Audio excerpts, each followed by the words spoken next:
बिस्मिल्लाहिर्रहमानिर्रहीम, अस्सलाम वालेकुम।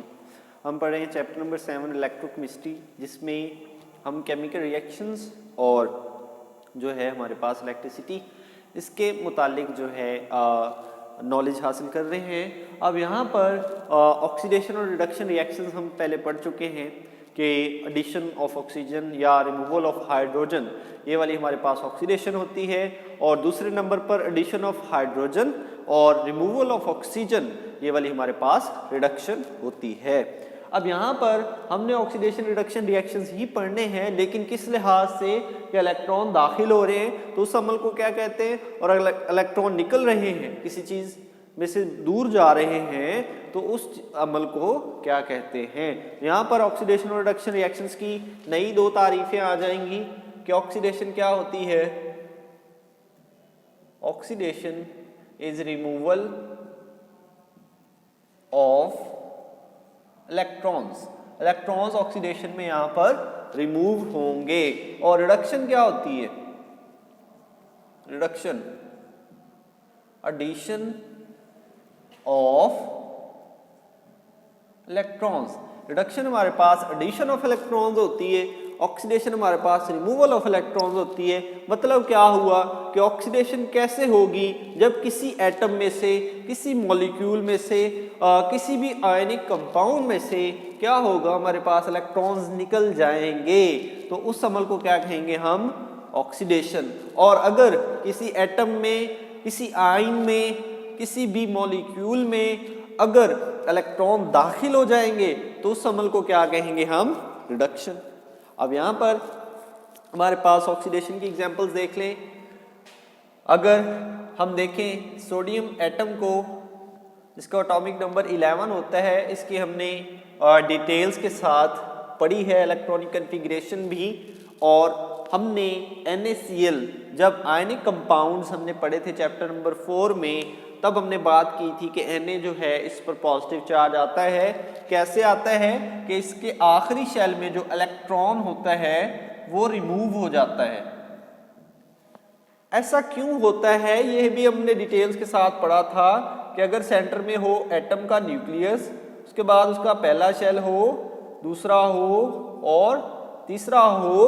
अगर सोडियम पे हम गौर करें तो सोडियम के पहले शेल में 2 होते हैं, दूसरे शेल में 8 होते हैं, 2 3 4 5 6 7 और 8, और तीसरे शेल में 1 इलेक्ट्रॉन होता है। अब हमने ऑक्टेट रूल में क्या पढ़ा था कि हर एटम चाहता है कि उसके आखिरी शेल में 8 इलेक्ट्रॉन पूरे हों, तो ऑक्टेट रूल के मुताबिक ये 7 हासिल नहीं कर सकता, ये 1 अपना रिमूव कर सकता है, तो ये अपने बाहर वाला ये वाला इलेक्ट्रॉन जो है इसको रिमूव करके बाकी इसके कितने बच जाते हैं दूसरे शेल में 8, तो अपने आखिरी शेल में से 1 इलेक्ट्रॉन सोडियम निकाल देता है और पॉजिटिव आयन में कन्वर्ट हो जाता है।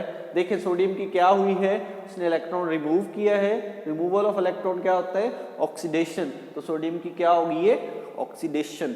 इसी तरह अगर मैग्नीशियम की बात की जाए, मैग्नीशियम सोडियम से नीचे होता है, इसका एटॉमिक नंबर 12 है, इसके आखिरी शेल में 2 इलेक्ट्रॉन होते हैं। अब ये 6 और इलेक्ट्रॉन हासिल नहीं कर पाएगा, क्या करेगा, अपने आखिरी शेल में से 2 इलेक्ट्रॉन्स को रिमूव कर देगा। ठीक है जी।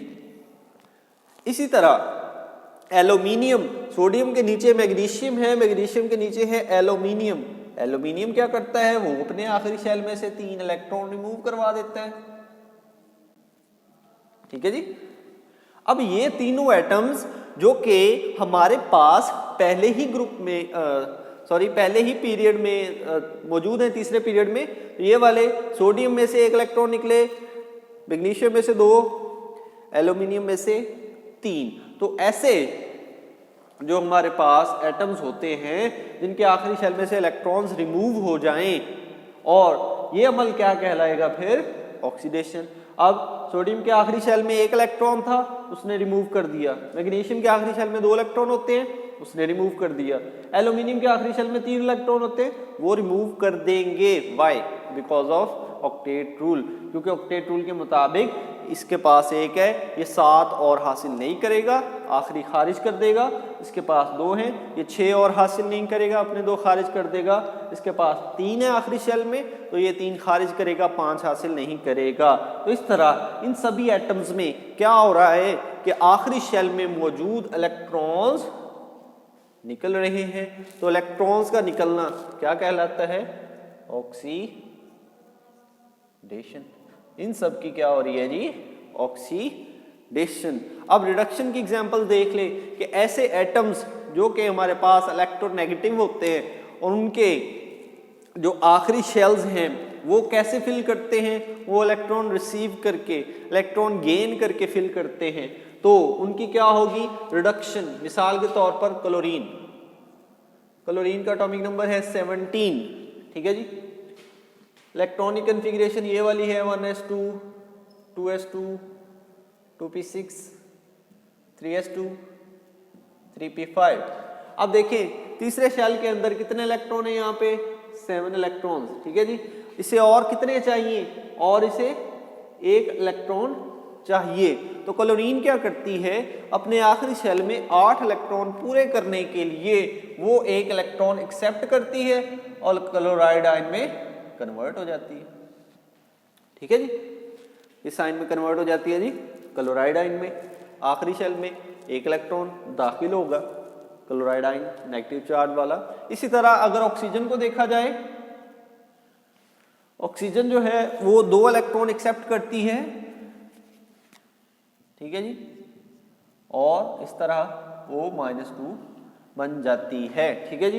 इस तरह फास्फोरस को देखा जाए तो फास्फोरस 3 इलेक्ट्रॉन्स एक्सेप्ट करती है और इस तरह बन जाती है। अब इसके मद्दे मुकाबिल ये क्या हो रहा है? यहाँ पर इलेक्ट्रॉन्स निकल रहे थे, यहाँ पर इलेक्ट्रॉन्स दाखिल हो रहे हैं। तो इलेक्ट्रॉन का दाखिल होना हमारे पास क्या होता है जी? रिडक्शन। तो इन सब की क्या हो रही है? रिडक्शन, ठीक है जी। इलेक्ट्रॉन दाखिल हो रहे हैं सब में, सबकी क्या हो रही है? रिडक्शन। अब ऑक्सीडेशन रिडक्शन रिएक्शन देखते हैं एक, कि अगर आप NaCl इन दोनों को आपस में रिएक्ट करवाएं, Na और Cl को आपस में रिएक्ट करवाएं, तो क्या होता है? एक की हो जाती है ऑक्सीडेशन, एक में से इलेक्ट्रॉन निकल जाता है, दूसरे की हो जाती है रिडक्शन।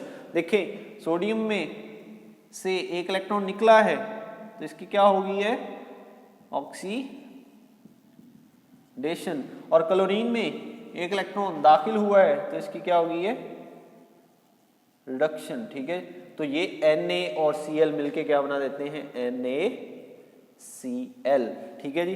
तो इस तरह हमारे पास ऑक्सीडेशन और रिडक्शन जो कि इलेक्ट्रॉन्स के खारिज या दाखिल होने के लिहाज से होती है। अगर इलेक्ट्रॉन खारिज हो रहे हैं तो उसे ऑक्सीडेशन कहेंगे, दाखिल हो रहे हैं तो रिडक्शन कहेंगे। सोडियम, मैग्नीशियम, एल्यूमिनियम इनमें से इलेक्ट्रॉन खारिज होते हैं तो इन सब की क्या होगी? ऑक्सीडेशन। क्लोरीन, ऑक्सीजन, फास्फोरस इनमें इलेक्ट्रॉन दाखिल हो रहे हैं तो इनकी क्या होगी? रिडक्शन।